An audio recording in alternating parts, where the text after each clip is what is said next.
to stop taking certain women serious. Because all you're doing, let's go for a run. Hold on. All you're doing is making it hard for yourself to focus. Y'all gotta keep game. I know y'all was waiting on me to come back on the internet to give y'all this knowledge and stuff. And shout out to y'all for being patient. I'm doing a lot of cool stuff in real life. But yeah, man, these chicks gonna distract the F out of you, bro. That's what they're here to do. That's what they've been doing since the beginning of time. And it's not that you can't love them or you can't have a good family with them or anything like that. It's not that you can't, it's not that you can't do no cool stuff with them. I do it all the time. Y'all gonna see it. The difference is we're not falling for the gimmicks. Because there's no need to, bro. You need to see it for what it is. See them for who they are. Stop seeing them for how you want to see them. That type of mentality is what gets you hurt. And what gets you losing half your stuff, like these dudes who married a chick working 40 hours, 50, 60, 70 hours a week. Didn't expect her to dig for gold. And she did it. You lost half your shit. You know, society used to look down on pimps. They still do. But somewhere in the back of their mind, I'm talking about righteous pimps, not those human trafficking weirdos.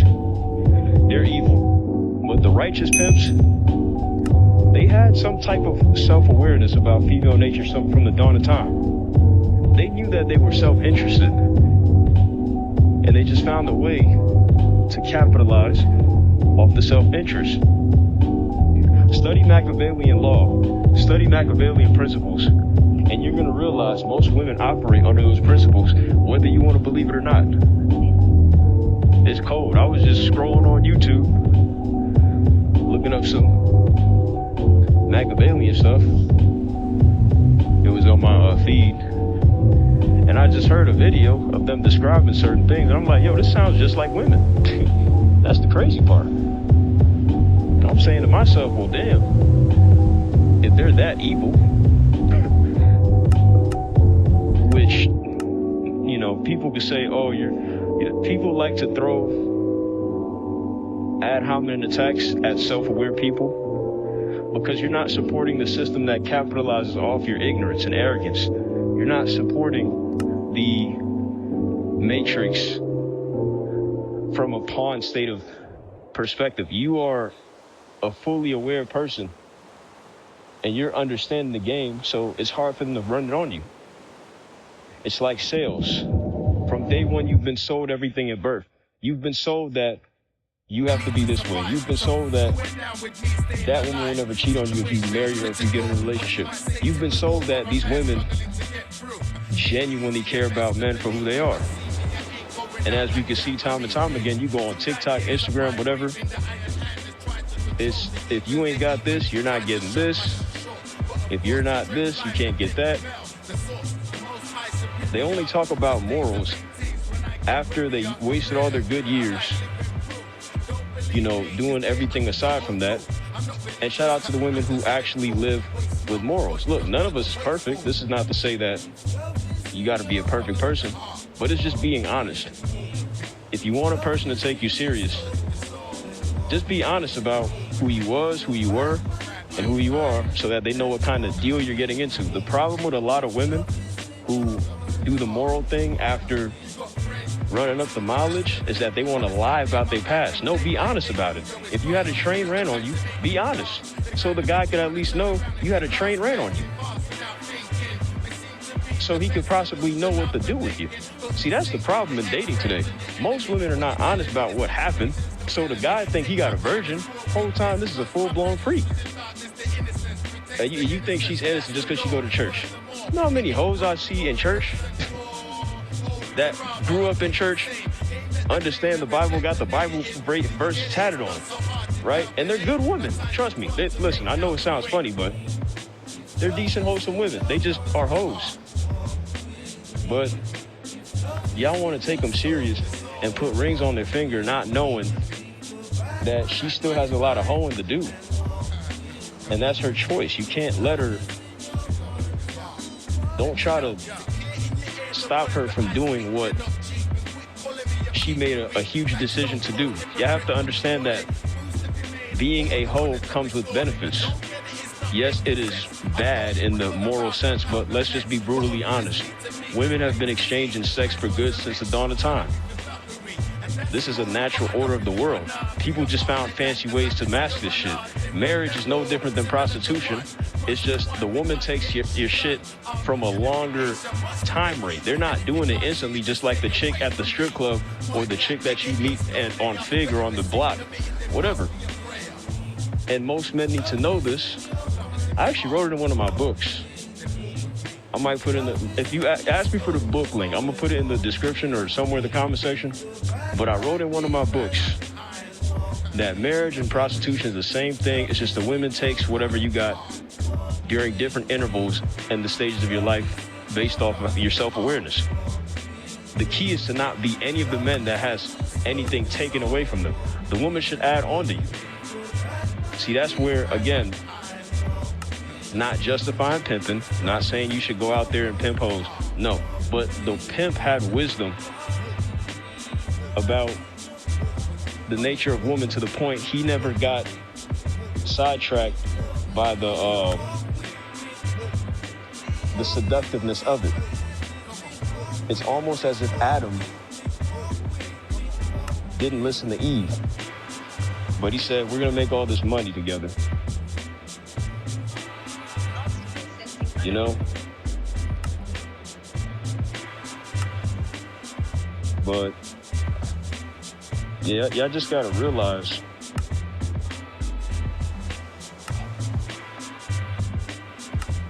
women have access to things that you never would because they have a vagina. You have to work years to get what they get in a few years because they have a vagina. The type of connections you make, and you have to, the type of man you gotta be to make the connections that they make off of them having their sexuality is vastly different. That's why you can never, don't get mad at the fact that that's how it is, but understand it. But also realize that the fact that you have to work for everything that you got, it makes you inherently better. Shout out to Patrice O'Neal, he actually said something like this, but this is what's messing with y'all confidence. You think just because you don't have $1 million that you can't attract that baddie that's on a yacht with $1 million worth of men. No, the truth is, she's only there because she has a vagina. She doesn't, not all of them have these monumental skills that they gotta build. Let's keep it a beam. Can we stop lying? This is why chicks get let in the club for free. They don't gotta pay and exchange value to access certain areas because their coochie is the value. Or they have something that a lot of men want, which is coochie, and that's the value, that's the entry, that's the gateway into the door. So don't get intimidated by it, but understand it and rationalize the fact that you can't change it, but all you could do is get better, stay abundant. That's really the key if you want to be honest. Like, let's be real. You got to have some game, of course, but be abundant. You know, stop. If a chick tells you to cut off your hose, don't do that. That is the most manipulative thing a woman would ever do. They're going to tell you to cut off your hose, and then you won't have no hose when she has all her hose by natural design. It's a power play. These chicks are really deceptive like that, bro. Trust me. I see it all the time, bro. Comment in the comment section if you went through that. Like, you ever had a chick, she told you cut off your... And they may not even be your hoes. This is the funny part. It would just probably be female associates. But they know what they're doing. So I'm encouraging y'all to know what you're doing. Because it's only going to get more intense. So, you know, this is more so advice for the youngins. And the old people, too. Don't get it twisted. I see some of you old guys spending thousands of dollars on these hoes. Trying to act like it's righteous. Hey, if you got no other choice, do what you do. I'm not even mad at y'all. But please do not think that your value is minimized just because this woman has something that every man inherently wants. That's like saying I'm not anything because this other person's breathing air. Air is natural. Coochie is natural. You guys need to stop funding it. And maybe we can get some regulation in the society. But if you guys keep funding it, smart men like myself are going to find legal ways and great ways to network with women and extract resources from them while they're getting funded. You can provide a service. This guy's out here doing freaking hair shit and getting paid. Anyways, I'm out. This thing about to die. Y'all like, share, comment, subscribe, man. I'm out. God bless. And stream my new music. It's lit. Yeah, more content to come. Okay, we still got a little more juice left. F it. We'll give y'all a run. Oh, it's not moving. Okay, I guess it is moving. But you guys get the point, man.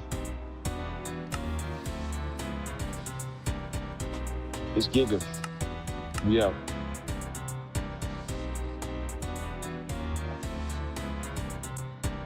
It was on the third day. When we were getting so weak, so tired, and weary,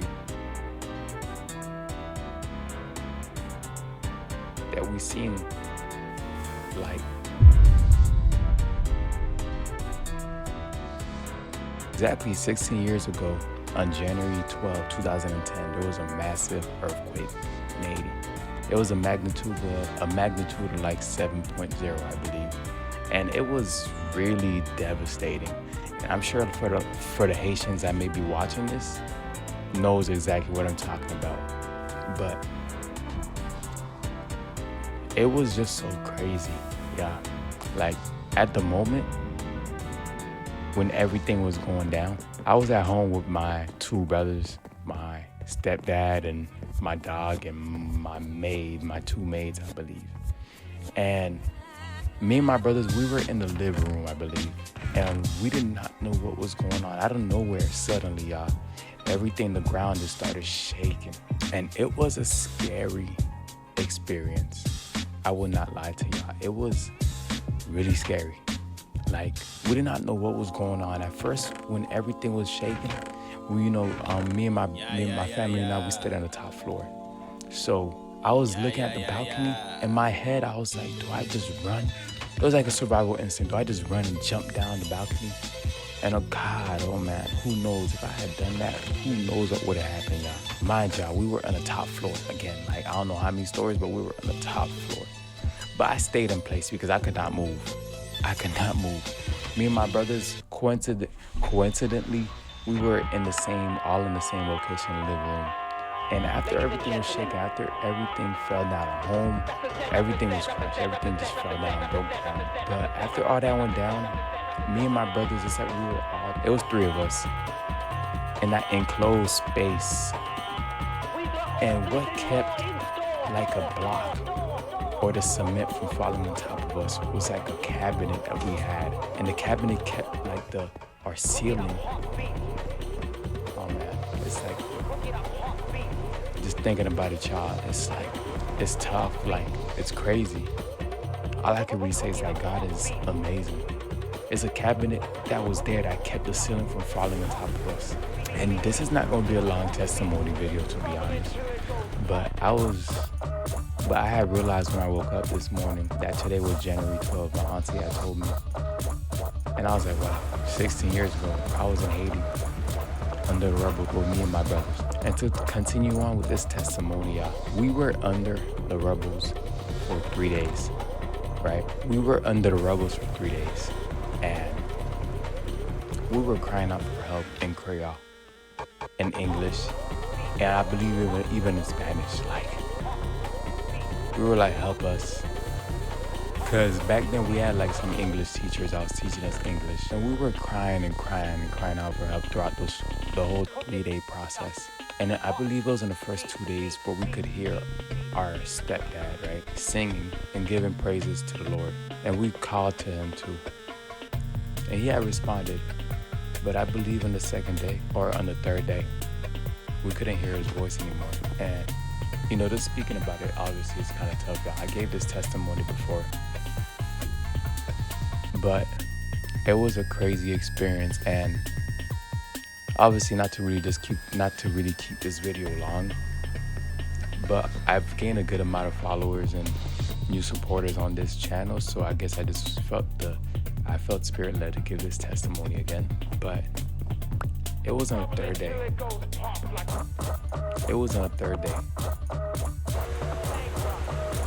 And we were getting so weak, so tired, and weary,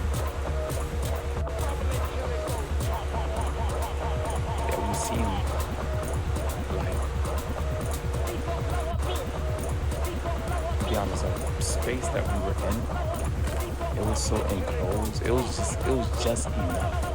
But it's like we were all like cradled up together in a sense. Like my knee, I had to put something on my knee afterwards because of my knee was just like cradled up the whole time for the whole 3 days. But my mother had some people or some of her friends looking for us. I believe it was this guy that used to live by us. And he had heard our voice. And they dug us out. And it was on the third day that we were all taken out from the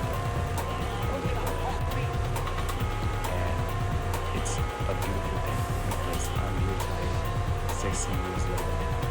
No longer in Haiti, I'm in a different area now. I'm in a new place. Who would have thought God would have taken us from there to here? And they took us out, they gave us some food and some crackers. So I remember when I tell them, those were the best crackers I ever ate in my life. When I tell you, it's completely worth. But it was a very terrifying and intense experience.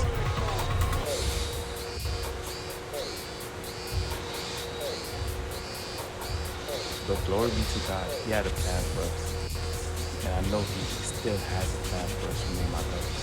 And I know that God has been using us in mighty ways. Who would have thought that I would have been the person that I am now, speaking about God?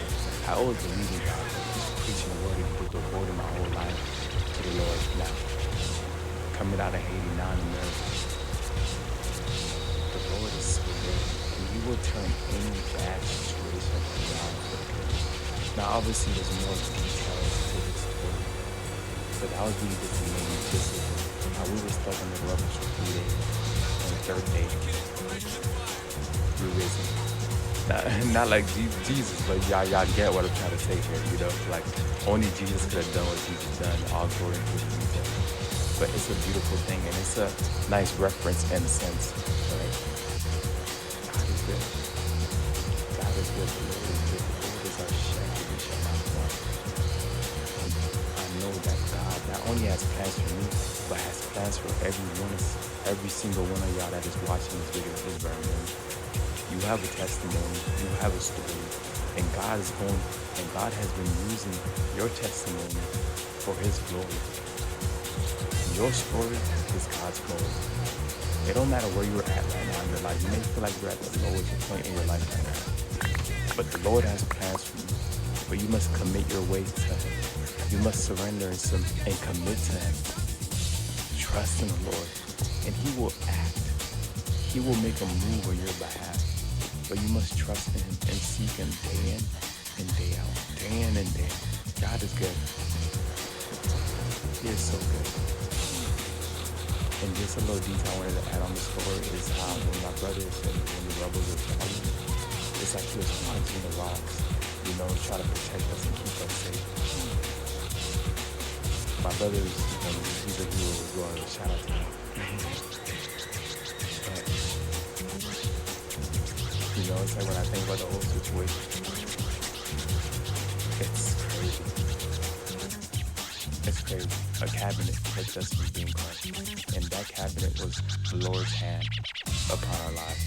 And the hand that He has over our lives today.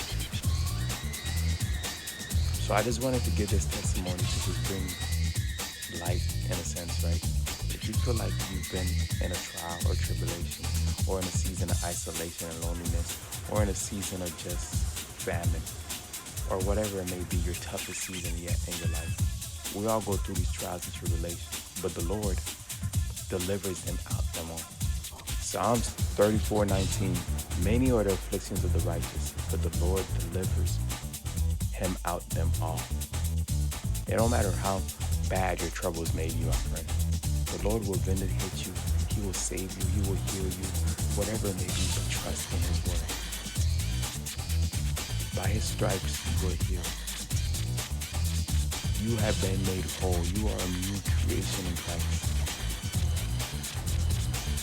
But I think I'm going to just end things here. Thank y'all for the ones that tuned into this testimony. I did not want to keep it long, to be honest. I just want to keep the video simple, smooth, and glory be to God that I'm here today with my brother.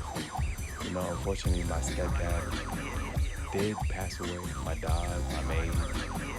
But me and my brothers are here. My parents are here. My aunts are here. I'm blessed. And I know I will see the loved ones that I have lost that when is that time? They're in a better place. Dancing with the angels, having a party, singing holy, holy, holy is the Lord. But I love y'all. I appreciate y'all for tuning in. It's your boy, Vinci. God bless. What's up, everybody? Giga, we're back at it again. Today we're going to talk about this retention journey. Come on, let's go. Take a walk. So you know what I realized, man? You know, the more you keep doing this stuff, the better off you are somewhat alone. What do I mean by that? This is not to say you get away from people. No, you're always going to be around folks. That's just life. But one thing I noticed is that your performance just enhances. You don't have much distractions, because there's a lot of distractions out here, for real. From the women to the lifestyle sometimes that you live. Everything in this earth is here to distract you. But the more you actually, you know, preserve your energy and self-preserve within, the better you get at not having things just come here to distract you, for real. So I noticed one thing, and I'm gonna be honest, is other lessons you gotta learn aside from just doing this stuff to get to that point. While I was off of YouTube, it was a lot of things that I've done. It was almost as if I was in the hyperbolic time chamber. That was my self-development, like where I really went through some real self-development in real life. Like, I'm outside every time, man. You know, we stepping it up. We're not doing videos in the car no more. You're gonna see me walking Miami Beach, wherever, different states. That's what I do. That's my life now. It's very different. So, with that being stated, I had to actually learn a lot of things from being in different environments, you know, seeing how the wolves operate, seeing how different energies and entities, what I mean by that is people, just seeing how they operate and just being an observer of that. And once I figured that out, along with everything that I learned that I taught you guys years ago with the yeah, this thing is sensitive. But learning everything that I learned from that, it taught me how the world, it will revolve around your energy. So the more you preserve your energy, the better things will get for you. I know it sounds cliche as fuck, but I'm gonna honestly tell you. It's been scenarios with people. It's been women, opportunities that came my way simply because obstacle sensing unavailable. You know, simply because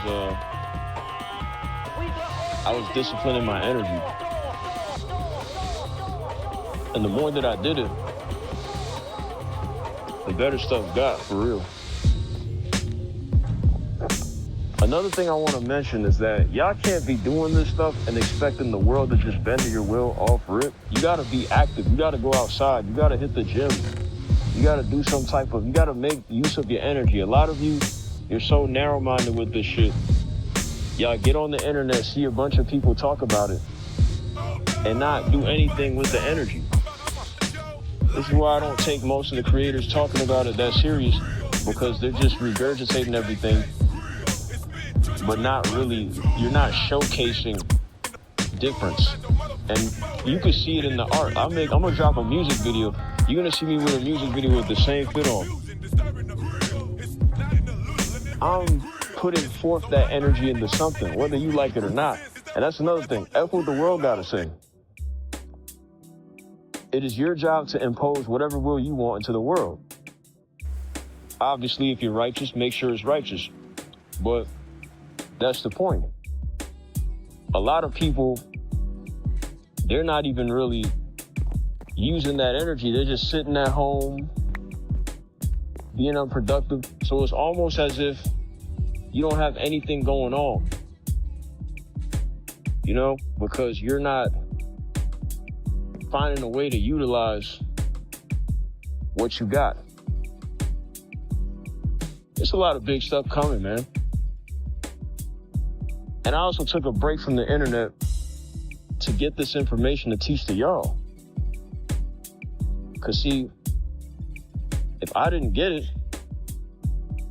you guys wouldn't know anything new. And shout out to all the people who was patient, whether you knew or not, but patient with my presence.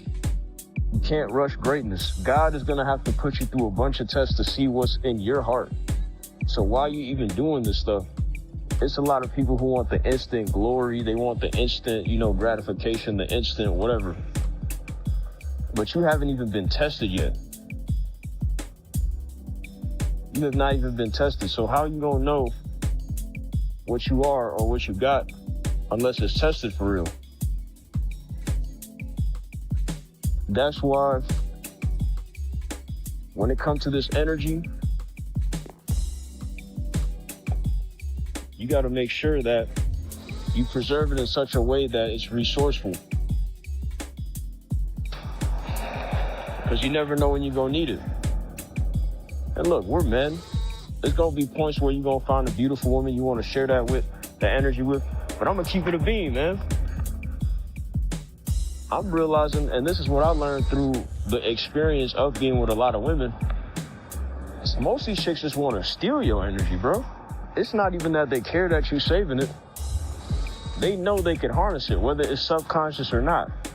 Biologically, women are attracted to men with a lot of testosterone. So you got to think, while you sitting here planning on giving her some, good wood, she's probably thinking about how she can capitalize off of that, whether it's indirect or direct. And game recognized game, man. So the key, you can get near some light, man. The key really is to not even be moved by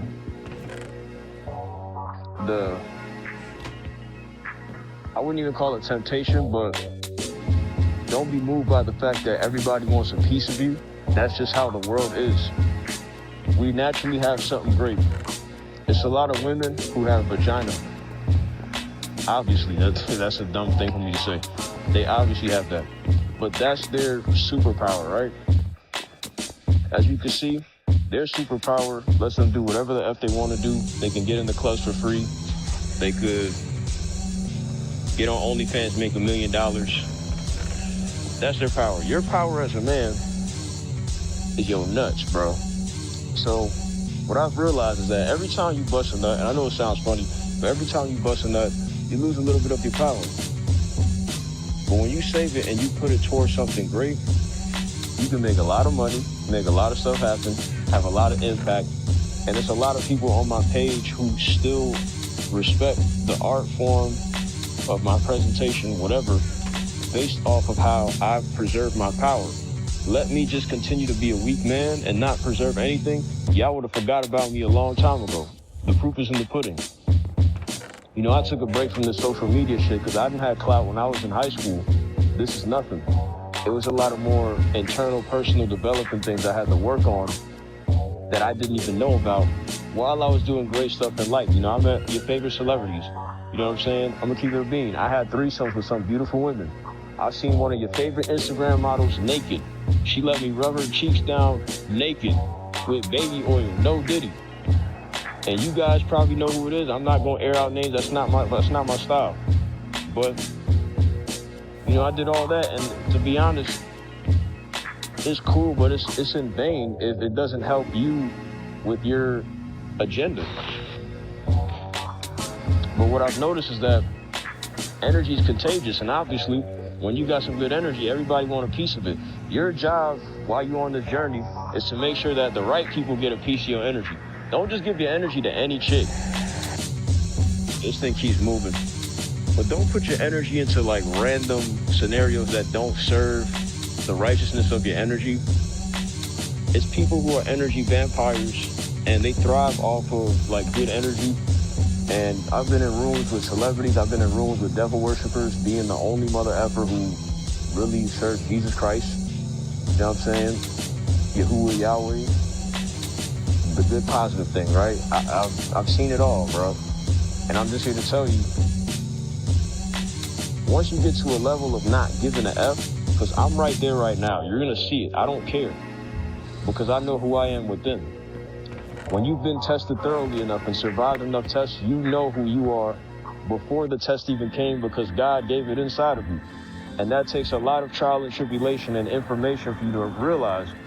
So you got to go out there and live life. You're never going to know who you are till you put yourself in situations that you never knew about, because it's going to expose who you are as a character. It's going to expose if you're a warrior or a bitch. It's going to expose if you're loyal or if you just are opportunist, like 90% of people. It's going to expose if you're innovative or just you lack creativity. And don't do it out of arrogance. Do it when you're ready. I was ready, so I learned a whole lot of stuff. You know what I'm saying? I'm doing a whole lot of cool stuff, and you're going to see it. But like, share, comment, subscribe. More to come soon. Stay tuned for the music videos. And Low battery. Return to home promptly. I'm out. Y'all already know the rules. When you come in my house, take off your shoes. Super violate that like button.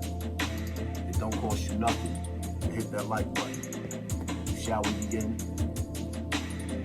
Shall we begin? Look, if we don't take Greenland, Russia or China will.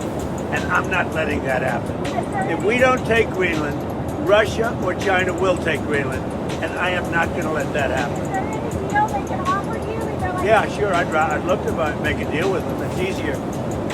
But one way or the other, we're going to have Greenland. Well, maybe NATO would be upset if I did it. Maybe NATO would save a lot of money. I like NATO. I just wonder whether or not if we needed NATO, would they be there for us? I'm not sure they would. You know, we spend a lot of money on NATO. And I'm not sure they would. But Greenland should make the deal, because Greenland does not want to see Russia or China take over. They don't go there. It's very far away from Greenland. And Greenland, basically, their defense is 2 dog sleds. Do you know that? You know what their defense is? 2 dog sleds. In the meantime, you have Russian destroyers and submarines, and China destroyers and submarines all over the place. We're not going to let that happen. And if it affects NATO, then it affects NATO. But, you know, they need us much more than we need them. I will tell you that right now. Urgency is essential. When I look around the globe, Russia, China, Iran, North Korea, and others are increasing their collaboration and their cooperation as their interests align against us. We see this clearly in Ukraine. While President Trump pushes for a peaceful resolution to a horrible war, China continues to fund Putin's war machine. Iran continues to supply technology and weapons. And North Korean combat troops remain in Russia on Ukraine's border. And of course, there's a confluence between Russia, Iran, and Venezuela and their dark fleet of oil tankers that is helping to fund the war. In the Arctic and the high north, we see a similar trend. Russian and Chinese vessels are conducting more and more joint patrols. Chinese icebreakers and research vessels are in Arctic waters, and their research is not for peaceful purposes. It's to gain a military advantage. Russia, meanwhile, continues testing advanced capabilities in the Barents Sea. As new shipping routes emerge and new resources are discovered, the Arctic only grows in strategic importance. And all of this comes in the midst of an increasing hybrid threat: airspace violations, GPS and GNSS interference, and the Shadow Fleet in the Baltic Sea threatening underwater infrastructure. In short, the Arctic, and Northern Europe by extension, has become a front line for strategic competition. Within NATO, Allied Command Operations, the command that SACEUR oversees, has taken steps to strengthen our deterrent posture, much of which is oriented in that northern region, here. Just over a year ago, we established Baltic Sentry, an activity to protect that critical underwater infrastructure. And this past fall, we developed Eastern Sentry to increase our agility and further integrate our air and missile defenses on the eastern flank.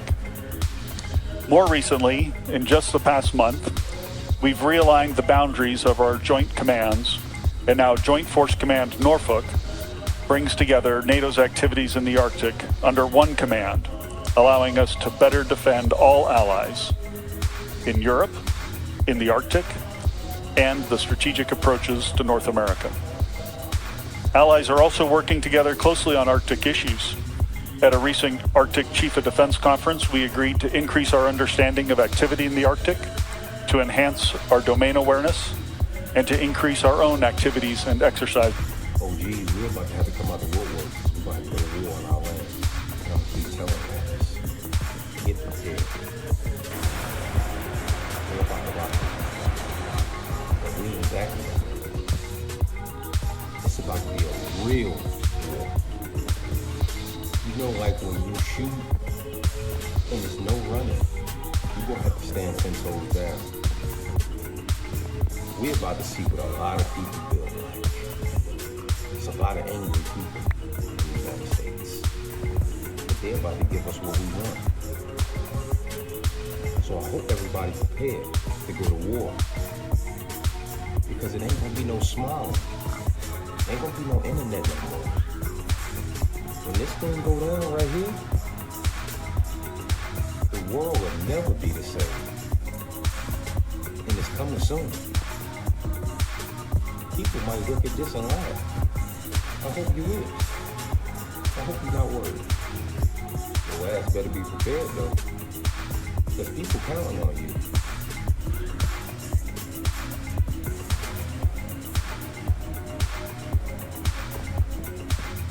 In the words of Prodigy, Mobb Deep,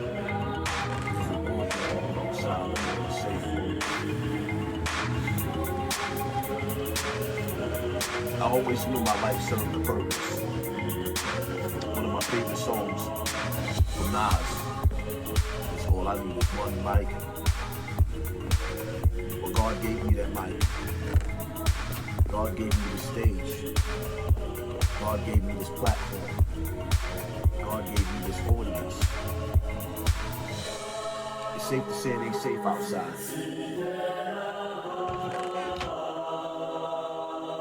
Every country is on high alert. Militaries are on high alert. So do we, the people? It doesn't take a rocket scientist to tell us that we should be on high alert, right? In America, I don't know if y'all realize, but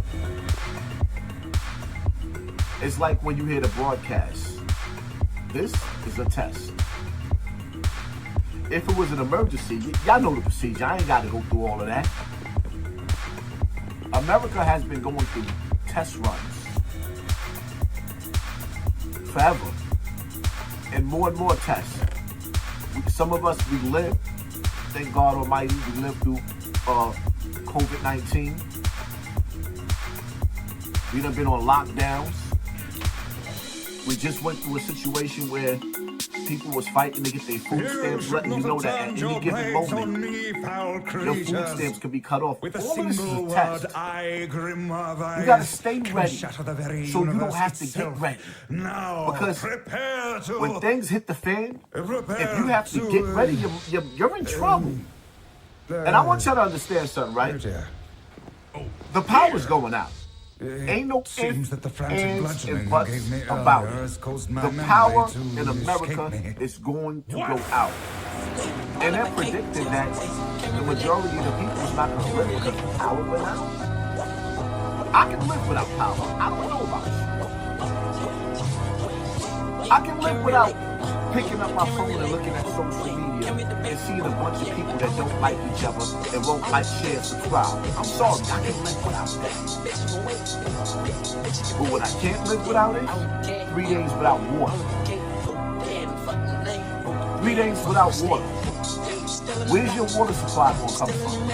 These are questions you need to ask yourself. Where's your food supply going to come from? These are questions that you have to ask yourself. And I tell you all the time, like, listen, life is like a video game, right? You know every board gets harder and harder. Now picture yourself. I ain't trying to scare you, but I'm showing you what's going on in today's time. In today's time, right? Certain countries, they're used to having missiles and bombs falling on their people. They're used to that. They're used to trying to figure out where they're going to put the body at because their babies done got blown up by bombs from wherever. They're used to that. In America, we're not. In America, we got the luxury of going to the grocery store, especially in New York. Everybody goes to the bodega, chop cheese and bacon, egg, and cheese in the morning. Overnight, your life is going to change. In the cities, especially if you live in California, New York City. New York City is like the number one, like New York. It's going to get it worse than anybody. Everybody around the world hates New York. Everybody hates New York. Even the people in America, different states in the South and the West and the East, everybody hates New York. So anybody that's living in New York City, you better have a backup plan, an evacuation plan. Where you gonna go when it hits the fan? You know, 3 days without water, just 3 days without water, you're done. You can't live 3 days without water. You're done. When it's time for you to go